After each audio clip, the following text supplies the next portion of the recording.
When I say the words diamond hands, what are the first thoughts that come to mind? Well, it was interesting. So I co-founded GameStop when I read a Wall Street Journal and I looked at the GameStop stock. And I went literally and vomited in the Austin airport when I realized that I was broke. It was the first store in the world. And when word got out on Reddit, we knew how it popped up. GameStop was the first meme stock. And our phone started ringing. Fred Smith walked into my office unannounced. And 10 minutes later, we did a handshake on a $2.8 billion deal. This was a company. What did you learn when you met Bill Gates, when he gave you that call? You'll know. Bill Gates taught me this. My mind is, why in the world would you ever screw up a passion by trying to make a job out of it? I wouldn't do that.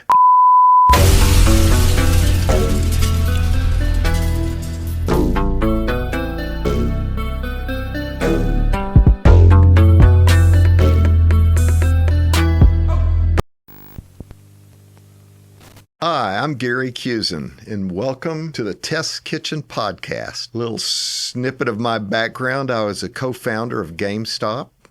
I then co-founded a global beauty company named Laura Mercier.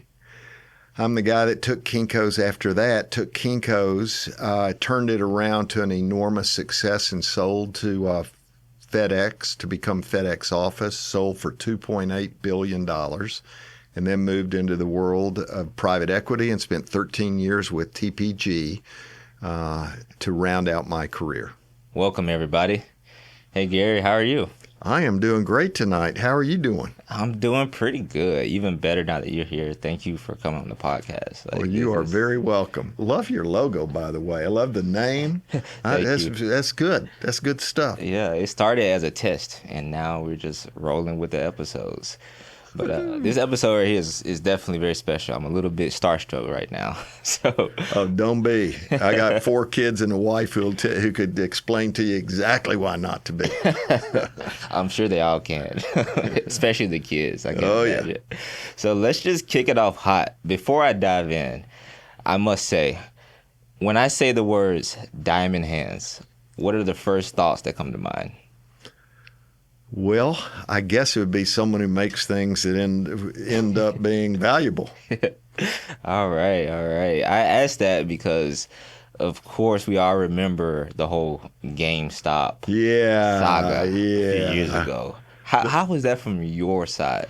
Well, it was interesting. So I co-founded GameStop. My partner is a guy named Jim McCurry, and we literally had the idea. We put it all together, put a business plan together, and when we opened our first store, it was the first store in the world only selling software for video game systems and computers used in homes. Now imagine till today, now there are tens of thousands of stores. So we were at the birth. In fact, we conceived of the idea. And then we spent between 15 and 20 years each doing that before we went to do other things. And so we knew the industry, we knew everything about it. So when this meme thing popped up, we knew how it popped up. GameStop was the first meme stock, and our phone started ringing. I know a bunch of languages, but I was getting calls on my cell phone in languages I did not know, and so was Jim. They were calling, financial writers were calling from all over the world trying to say, what's going on? Why is this happening? This has never happened before.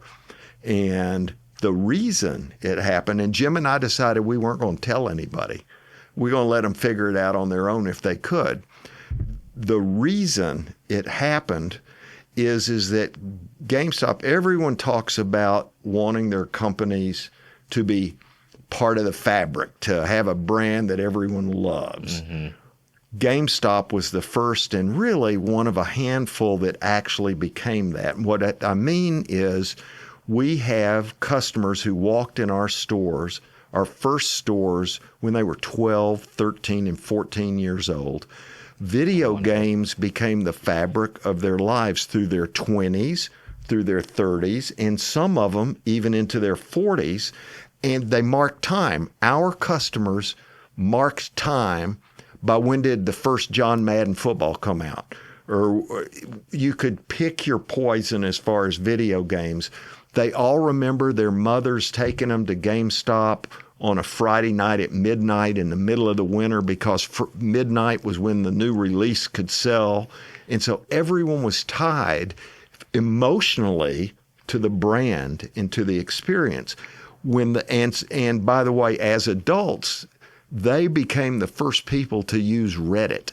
So when Reddit became part of the fabric of generations online for real, true, honest online communications, they heard that some hedge fund guys were going to try and put GameStop out of business. They had all shorted the stock of GameStop, and they said, "Are we going to let that happen to some most important thing that has been the most important thing in our lives?" And their answer was, "Heck no." And then the Diamond Hands guy said, "Here's how we do it." And he explained, it doesn't matter if you buy 1 share, 5 shares, 10 shares, whatever you can afford. If there's demand on the other side for shares, they won't be able to keep shorting it. And in fact, it'll create what's known as a short squeeze, and they'll lose billions of dollars.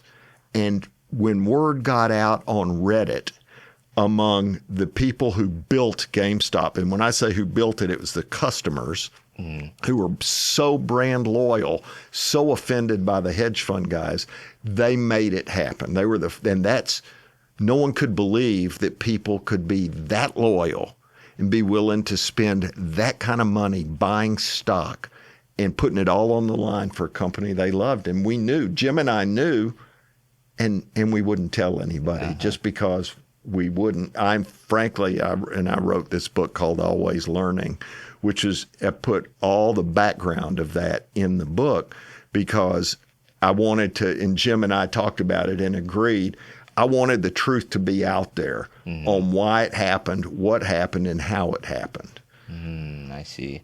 That's a very good point. I actually never thought about it from that perspective, but it's true what they say, like every brand brings an emotion to it. And when you have an emotional tie with your brand, then you will have a lasting impact. And I can definitely see that because I was one of those customers. Like I remember like telling my parents, "Hey, let's go to GameStop. I need to get the new Call of Duty," or I need to like sell my game so I can buy games. That was the place to go when I was in middle school, high school, even in college. I mean, and on up as well.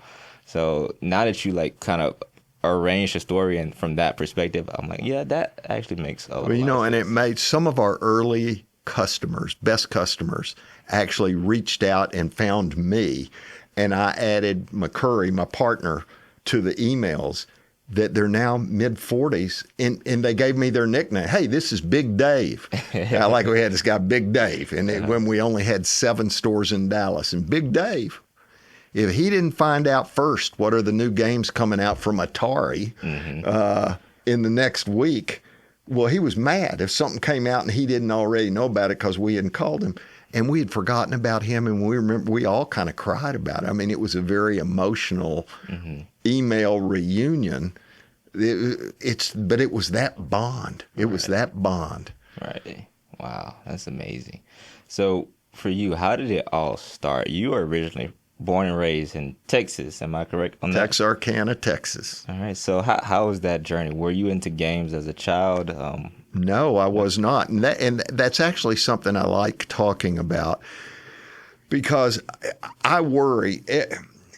Everyone talks about entrepreneurial endeavors in a way that they can relate to. And what I hear a lot, and I've really heard a lot in my travels around promoting this book, is entrepreneurs when I say, "Well, why'd you get in that business?" And they say, "Because I've had a passion for it." And when I hear someone say they have a passion for something, truly, the first thought goes through my mind is, why in the world would you ever screw up a passion by trying to make a job out of it? I wouldn't do that. And Jim and I were classmates at Harvard Business School. So we were also, we shared a wall in the dormitory, and Jim and I became best friends there.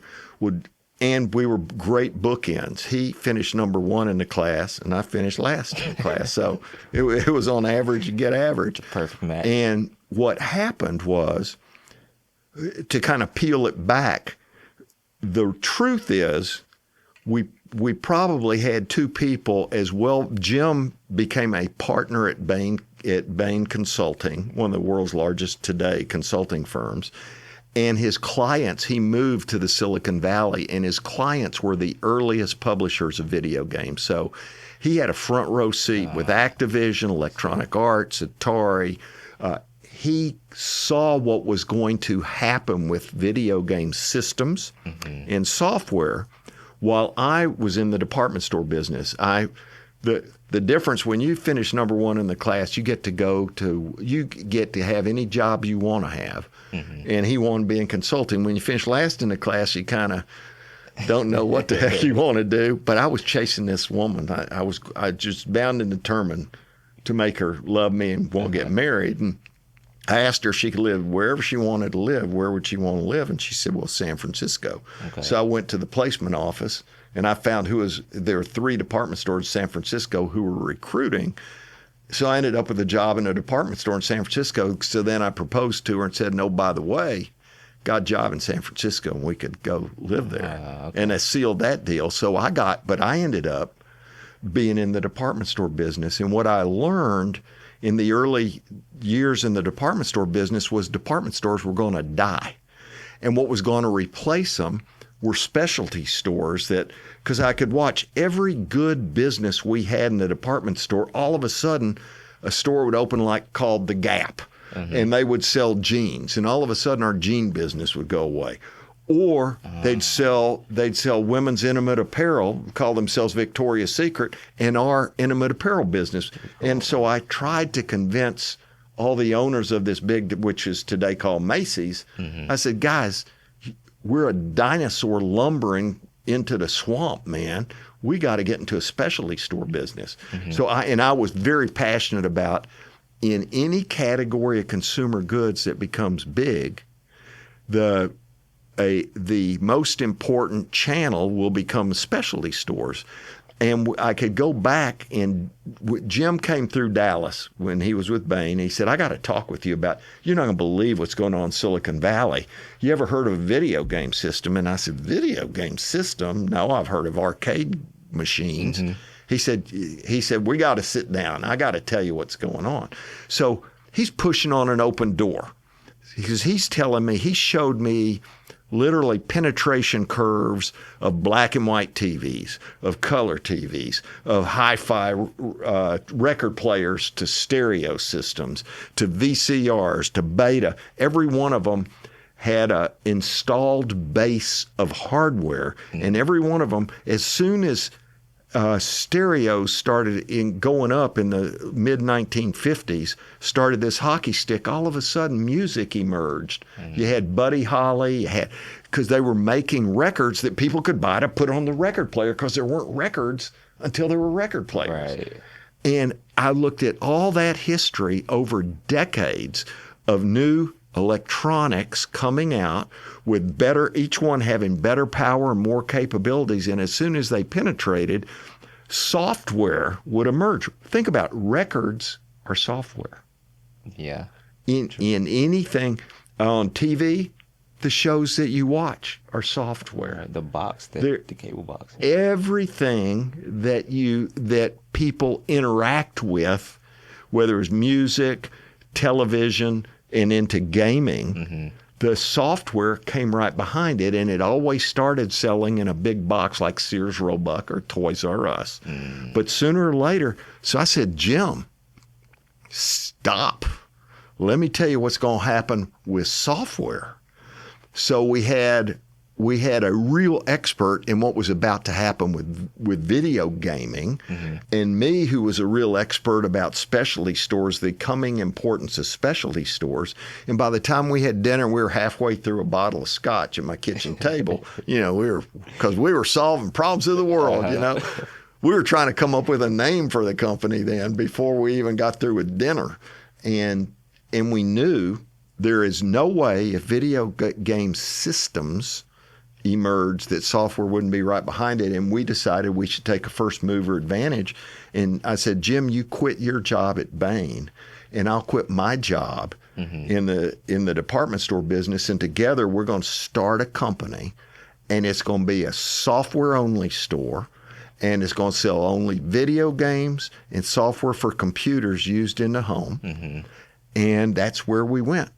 And we went there. When we started, we called it Babbage's. Babbage's, yeah. There's a long story about that, but essentially, no one knew what software was.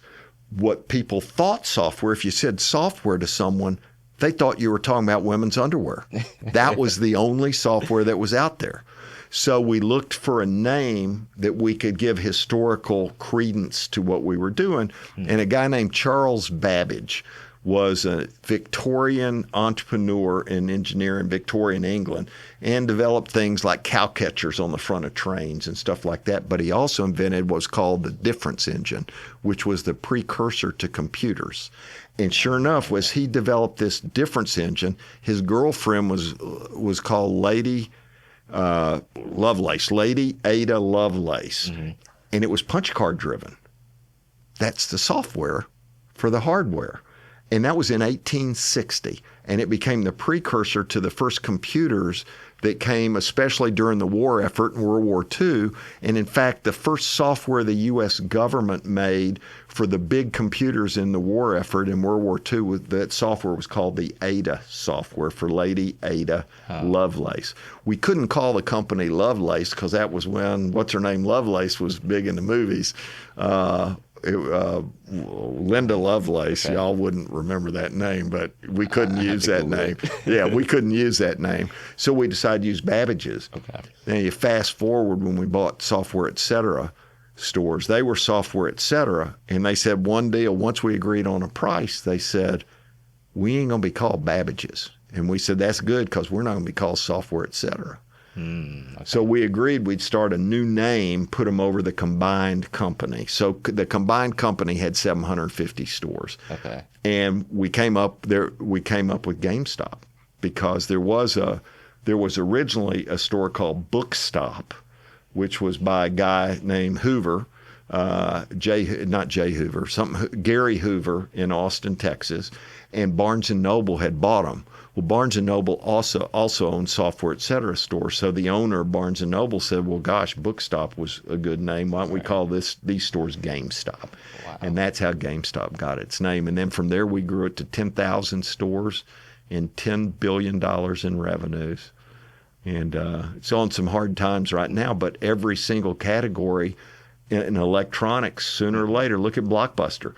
Blockbuster was the biggest thing in the world, and then it hit a wall at 100 miles an hour because technology came, which allowed for streaming.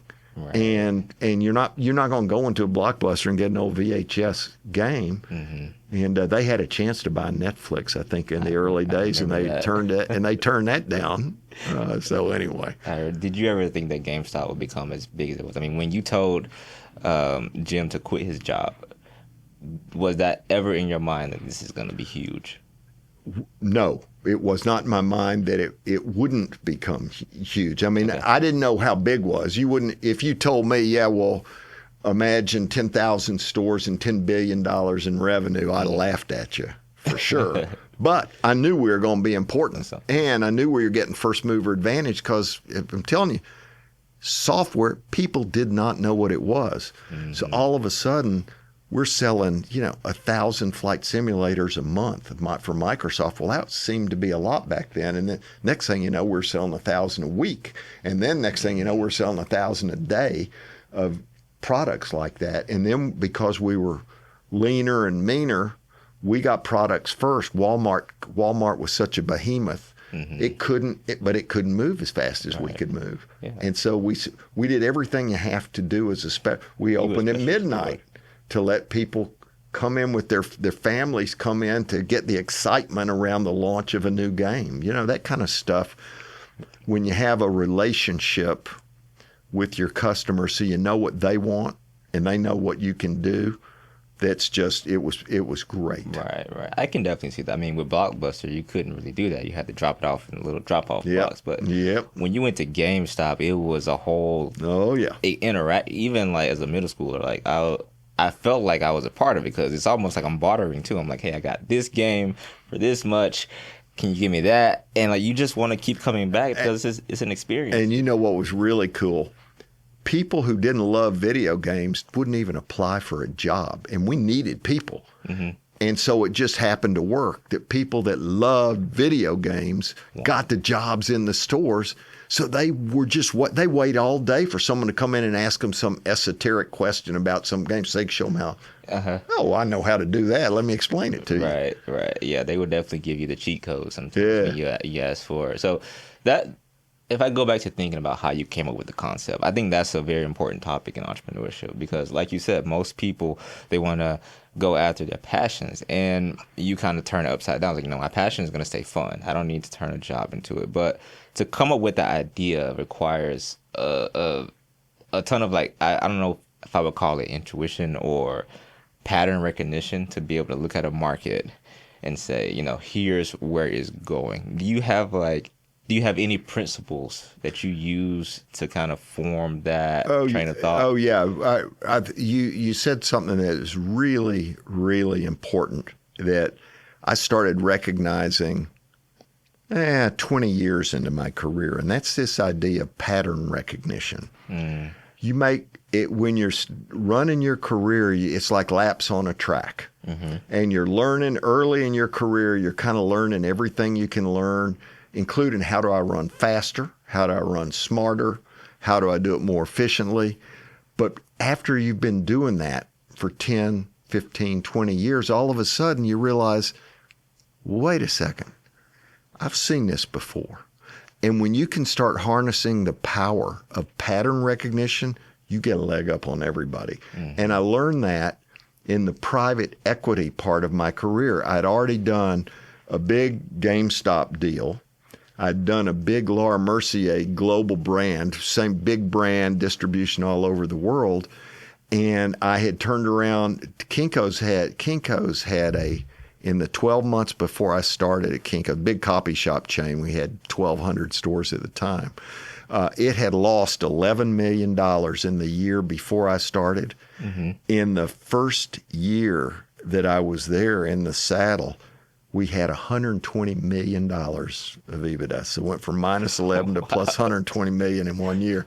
Year two, we got up to 160 million. In year three, we were pacing to 240 million of EBITDA when Fred Smith walked into my office unannounced. And 10 minutes later, we did a handshake on a $2.8 billion deal. This was a company that the deal the private equity firm offered me, besides the base and the bonus, that if I told them within 9 months that they should shut it down, I'd get an extra year's pay because they didn't want to waste any time. It was losing so much money. Mm-hmm. They didn't want to waste any more time than was necessary. Mm-hmm. And they didn't want me to not say it if I felt it. So they threw a 1 year's bonus on it if I told them to shut it down. And boy, we went the opposite direction. Okay. Wow, that's amazing. From Babbage to GameStop to, well, before I even go to this next point, I do want to ask one more question, just as a learning lesson on like the current status of today, because I kind of had the same thought myself on this pattern recognition. Like in the software world, I'm a software engineer, and maybe 10 years ago, I don't know, when I graduated college, I said to myself, this job is going to become obsolete because we're not going to be coding anymore, just like mechanics. People used to build cars by hand, and now they have the assembly line. And I thought the same thing with software engineering. I didn't know if I was right or if I was crazy, but now we see with AI, we have computers writing code. And so that's where we are now. But do you have any insights or do you have any thoughts of where we're going towards the future of just business, the market, and entrepreneurship in general? Well, AI is obviously going to be huge in that it will both help the global economy and it will completely reset the table on how people are hired, what they do. The things that I'm like real sure using AI and quantum computers, they're going to break ground and make discoveries that we simply couldn't make today because we don't have the power. With that, the first thing that would fall will be there will be a cure for cancer quite soon. I think you could say in some number of years, 3 to 5 years even, you could start getting really solutions to big problems. Medicine is clearly one of them. There are a bunch. People are worried now about job loss, which I think is something to worry about. I think it's really something to worry about. But I think it's to me the sectors that are most at risk are the ones that have a finite amount of knowledge. For instance, let's talk about lawyers for a second. Okay. If you're a lawyer in the United States, there is legal code and there are cases going back hundreds and hundreds of years, but that's kind of it. One of the things you do in a lawsuit is you try and find out, what does the law say? What have been the other cases? There are so many cases that have been out there that it's become almost impossible to do the kind of legal research you'd want. Well, with AI and capability of larger and larger computers, you'll be able to get darn near instantaneously. Well, there was this case back in 1764. You'll be able to get all the data you need. Same thing if you're a doctor. So that works against, if you're a lawyer, that's going to suggest that the number of lawyers probably won't be as great going out in the future as it is now. 'Cause you can be your own lawyer at that point. Just ask. Anybody can be. Yeah. What about the big consulting firms, the McKinsey, the Bain, the Accenture? They have always hired the best and the brightest because it takes the best and the brightest to figure out the kinds of issues that consulting companies typically get. Well, AI can figure that out too. So do you need a bunch of high-powered? The fact is you do, but you don't need as many of them. AI will never be able to go into a courtroom. Never, I wouldn't say never, but that's a stretch. To be able to influence a jury, I think it's a stretch. The personality side of work, whether it's legal, medical, business, that's really important. I don't think, if you think about all the business people, the great businesses out there, they had extremely charismatic leaders. I think that's a trick. If you're AI, you're going to get really good information really quickly. But you need somebody to deliver a vision and an aspiration and then hold people accountable to what they do in coaching and all those sorts of things. And I'm a little skeptical of AI's capability to do that kind of stuff. So I think that people need to be flexible. They need to be able to pivot when they learn and gather new information that it can potentially impact them. And they'll just have to think about things differently. But most importantly, man, we got a lot of arrogant people running around the business world. I mean, starting with Elon Musk. He doesn't think he's ever been wrong in anything in his life. And there's a bunch of big corporate leaders like that who, they think they wrote the book on kind of everything. Well, that won't cut it, I don't think, in the future as much as flexible leadership that can convince organizations, gee, we just learned this new stuff. We probably ought to be behaving like this instead of like that, and those sorts of things. So I think it's going to put a big, big accent on leadership skills and communication skills going forward. I can't agree with that. I think that's something that's very hard to replace. It's just that human to human interaction. I mean, we are here, but it's like, would this podcast be as enjoyable if I was talking to AI Gary? Yeah. It's like, I don't know. You probably learn more. I'll go to sleep. but I will tell you, the pattern recognition is what led me to a list of leadership principles that are now my North Star, both in businesses that I run and businesses where I'm involved on the board. And a lot of business consultants and people who are great talking heads in the world of business kind of call me out on them, because 3 of my leadership principles are emotional, are behaviorally related. 3 of them are performance related that are traditional business, but I've learned I literally can see a train wreck coming from a mile away in business, and it always has to do with culture. Okay. If I understand the culture of a business, I can figure out what to do or not do. There was a big retailer we looked at TPG to buy them, and they're a $3 billion company. They're based in Chicago, had a couple thousand stores. So we had a management day. So a bunch of PE firms showed up to ask these guys questions. It was a senior team. There were 10 of them sitting at the front.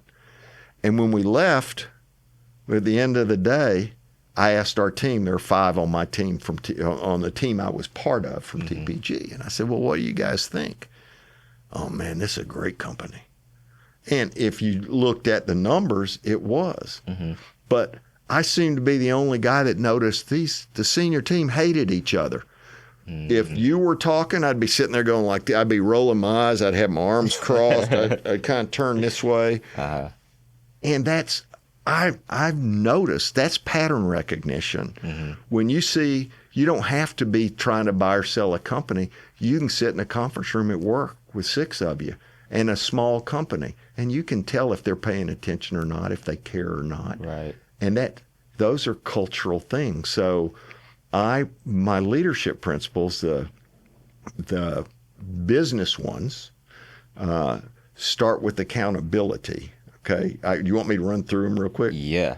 Okay. So the first one is alignment. Okay. And what alignment means is a good CEO has to be able to spell out a vision that he can go to the folks in your company and say, see that flag on that distant hill? If we're going to be successful, we have to take that flag. And guess what? We're all not going to make it, because this is going to be a tough battle. But if we win, if we can make it to the top of that hill, we're going to win. And you sell them on why. You got to get people aligned. Why is that important? Can people buy it? You can say why you think it's important. And if the people look at you like, what have you been smoking? Well, it's a non-starter, because you haven't sold them on the why. That if people buy into the why, then they'll easily buy into the how. So you get alignment. The second is accountability. Okay, and what that means is you tell me, or we agree on what you're going to do as part of that charge up that hill, and you're going to be accountable for it. For me, as your boss, I've got to stay out of your business. My job is to help you any way you need me to help you, not in any way I want to help you, but in any way and here's why. Because if we don't make it up that hill, I don't want you to say, yeah, it's because you're messing in my business. Right. I need everyone to have real accountabilities. And what that means is you can't have responsibility without authority. Okay? And that's a big mistake I see so many times in companies. I can't tell you this is your responsibility, and then you go out and do it, and I say, what? You just did what? And you told me get the job done. I'm getting the job done. So I have to be able to let you have, it's the responsibility. I have to give you the authority. And what blows businesses up is if I come in and say, you can't do that. What do you mean you want to fire her? Well, fact is, you're in the middle of it, and you can see she's not delivering what you need her to deliver. And there may be some reason I think she ought to stay in the company. Well, I ended up, you're mad at me. Now you go home and you kick the dog because your idiot boss wouldn't give you the authority to deliver on the responsibility, the accountability that we agreed at the start. So you have alignment, then you have accountability. And then the other thing that's business related, I used to call it continuous improvement. You got to always get better. I used to worry every time. When I've been most worried in my career is when things were going great, man. We were hitting on all cylinders. I'm looking around going, well, something's going to go bad. What is it? And so it was continuous improvement. It's really, the world has changed, and it's now really continuous change. You got to know that however you're doing things this year and maybe next year, 2 years down the road, it's going to be different. It may be a new generation of kids coming up that are coming into the workforce who see work quite differently than you do. You can't just stomp your feet and tell, generation, what's wrong with them? You can't do that. You got to figure out, how do we work? How to get these guys pulling in our direction? So those are the three business ones. There are another three, based on what I've seen put companies in the ditch. First is open, honest communications. If I fire you and you didn't see it coming, I ought to be fired. We need to have open, honest communication. So I say, Brandon, you promised a year ago, you said you were going to deliver A, B, C, and here we are at the end of the year, you only got A done. You got to understand, I take what you tell me you're going to do and what everybody else tells me they're going to do, I roll it up to my board of directors, and when you don't make your numbers, I don't make my numbers. Got to do better this year. And if you don't do better this year, this time next year, we're going to have a harder conversation. And maybe the next year you don't deliver again. And then I say, okay, this is kind of your final. You get one more year at this thing, one more crack at getting it right. And if you can't get it right, you can't be here. Love you. You're a great guy, but talked about it last year, saw it the first year. You can't have a third year like you had the second year of the first year. And then when next year comes, and I say, Brandon, let's go take a walk. And we go take a walk. And on the walk, I'm saying, man, I love you. You really are. Here are things you've done really well with your team. But I told you last year, you can't be here because you're influencing my total results. And I don't get to be here if everybody around me doesn't deliver what they promised to deliver. That's open, honest communications. And you'd much rather have that than you think you're doing good and come in one day, hey, Brandon, you're out. You don't want that. Other ones, honesty and integrity. I cannot tell you how a lack of honesty and a lack of integrity destroys a culture and a business, because now people don't trust. They don't know how to get along, and that will absolutely destroy a company culture. So I mean, those are the kinds of principles that when I start in a company and I have all my town hall meetings, I talk about those things. So everyone can clearly walk out and go, okay, may disagree with me about them, which is fine too, but at least everybody knows what it is. Right. And so I always talk about leadership principles. And they respect for others. Did I say respect for others? No. That's the sixth one. Okay. Yeah, you can't be talking about people and to people in ways that aren't respectful to them as people. I mean, I've walked people out of the building when I've seen that happen, when they didn't think anybody was looking. They're yelling at someone, what is wrong with you? I mean, just waving their arms and yelling. Go through that door and don't come back. That's not how we talk to people in this company. And I have no problem doing that. No problem at all. So then at least people know. And I always want people to vote with their feet. If they ain't buying into that, I don't want them here, and they don't want to be here. So that's not a bad thing, to be very clear about that kind of stuff. Okay. Yeah, and those all kind of layer up to each other too. Like they're related. Like open, honest communication. Like if you're gonna let somebody know you're gonna fire them, then it's like that's open and honest. I'm letting you know ahead of time so you don't get Jack Welch taught me that. The legendary CEO of General Electric. He used to give me quarterly business reviews, and I talked to him once about what's good on fire. I told him I'd replaced the entire team at Kinko's when I started, and a year later I placed half of them. Oh wow! And I said, I think I failed. Is that a failing? Bad hires? Were they bad hires, or did I just judge it wrong? And he said, well, no, that's average. He said, I'm not going to tell you it's good because it ain't good, but I'm also not going to tell you it's bad. It's exactly average. And then then he moved from that into telling me how should I manage people as a CEO. And that open, honest communication just screamed through. And when I started doing that, it made all the difference. I can see that. Do you do it on the spot, like right then, or do you wait and have a separate conversation? I have just a quiet I never want to embarrass anybody. Okay. I never want to. I've done it. I've fired people. I've pulled them out of their office, and not in front of everybody, but I walk them outside the front door. I've done that. I've done that a bunch. I've fired a lot of people in my career. So I've probably done it every good way and every bad way. But if you see something really egregious happening, you got to stop it. So that's 6. You said there are 10? 6. Okay, 6. 6, yeah. Okay, yeah. I'm gonna have to go back and rewatch all of those principles. Those are pretty great principles, honestly, and they're super hard to follow because it's easy to get sidetracked as a leader. Even if you're not a leader, let's say you are a leader, but you want your team to embody those principles.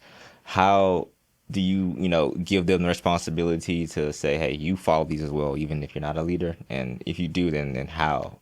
Everybody's a role model in a company, starting at the top. But if you're a first-line person, front-line person, whoever you report to, they're your role model. That's who you learn from. And we should be doing everything we can do to make sure every person at each level in the company is a good role model. It won't ever happen that everybody is. Right. But what you can change is you can't have bad role models. You can't have bad ones. You can have ones that you wish were better, because everybody doesn't get to be a great leader. They just don't. That's not how the world works. And there are a lot of people who like being individual contributors. They don't even want to even go team meetings because they like just doing their thing quietly. You need those people too. You need all those various types of people in a company. Wow. This is like so much advice. We're going to have a lot of clips, a lot of wisdom here.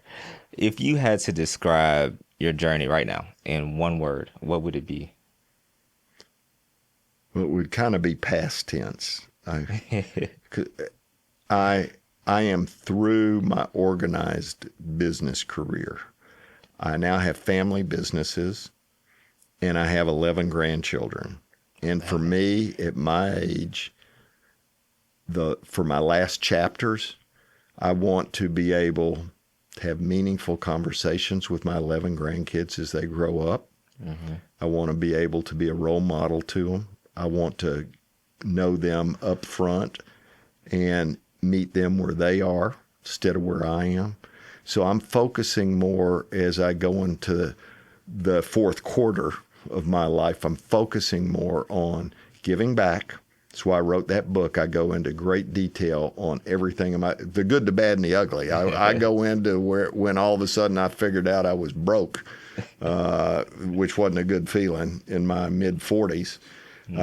I go in that in great detail, throwing up in the bathroom at the Austin airport when I read a Wall Street Journal and I looked at the GameStop stock. And it dropped. I used all GameStop stock on margin to borrow a bunch of money to start the cosmetics company.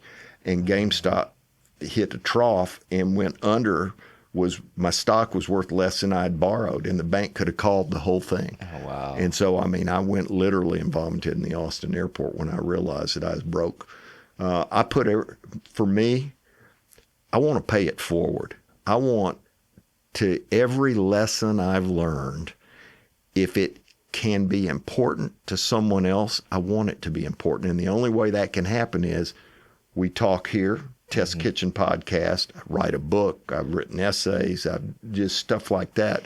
And I do a lot of mentoring. Now I'm moving more into the family cookie business, which is everything old is new again. I'm enjoying a family business. I'm enjoying grandkids. I'm enjoying being with my friends that I like and that I've collected over the years, all those sorts of things. So giving back is very important to me. Right. Honestly, it sounds like an amazing life, like the ups and downs. Oh, the roller. Everybody has them.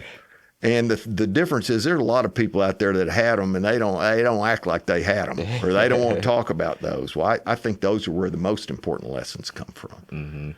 Mm-hmm. And it's that's why I do what I do. What are your top principles for life? Always learning is really, how do I do that in life? How do I do that? I listen to other people as you're going up in your business. I watch other people. I read. I spend time with family and make sure that I am being the family member that everyone in the family needs. You'd be very busy at your age.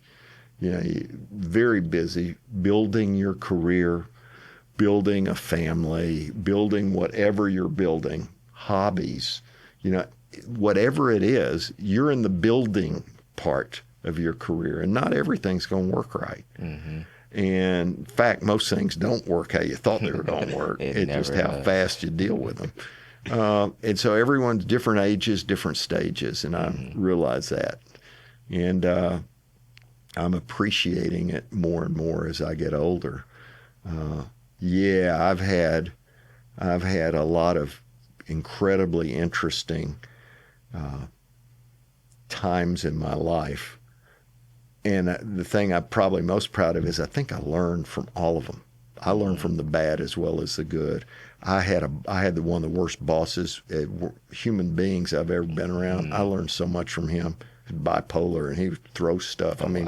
Bad. Oh, wow. Bad. Yeah. But I'm an optimistic person, so I don't walk around moping about hating my job and this, that, and the others. What can I learn? What can I do to be sure that never becomes me? Mm-hmm. And I literally once at the end of my annual review, I said to him, he said, "You got everything?" It's just like he gave me A to Z on my review. I said, "Yeah, hey, I know we didn't talk about this, and if you don't want to, that's fine, but could I give you a review?" And when I said that, he kind of slumped over. I know, I've heard it before. And I said, well, I hadn't even said anything. Mm-hmm. He said, I know what you're going to say, because my whole career I've had this same thing. And I said, why? Mm-hmm. Why haven't you learned? Because it's not okay. What you do in this when you come in this company, it's not okay. And we just, he was better when he was around me from then on, but still it was hard. Yeah, not good. Wow, that's crazy. On a positive note, what did you learn when you met Bill Gates, when he gave you that call? He put his pants on one leg at a time, truly. Had a really funny exchange with him once. So we went on from that time he came at Babbage's to why we sold so many flight simulators. He also Kinko's was very important to him when he was rolling out Microsoft's web services, and he and I did a joint skit at the Consumer Electronics Show in Las Vegas. I got to find that now. Oh yeah, it's out there. It's out there. Just if you literally Google me, you put us two together, you'll even see the video. You'll see the photo of it. So when we were doing the rehearsal, I noticed Bill had a paper clip in his fingers. He's just doing this while he's talking. And when he was done, I said, what's up? What's that paperclip thing? What are you doing? Mm-hmm. He said, well, I'm pretty ADD. Who knew? He said, when I do this, it keeps me focused. And he said, I know what I want to say. I've got it in my head. And it keeps me focused, so I'm going down my list in my head of everything I wanted to say. Mm-hmm. And this keeps, I don't get distracted if I'm doing this. Interesting. So I tried it, and it works. It really does work. If you're in a meeting or you're sitting somewhere, you're doing something, and you want to stay tightly focused, play with a paperclip, see what happens. It worked for me. I might have to get one of those. Yeah. On the next podcast. And it's cheap too. Right? I can find those. We got some over here somewhere. If you see me on the next episode is doing this, then you'll know where it came from. Yeah, you'll know. Bill Gates taught me this.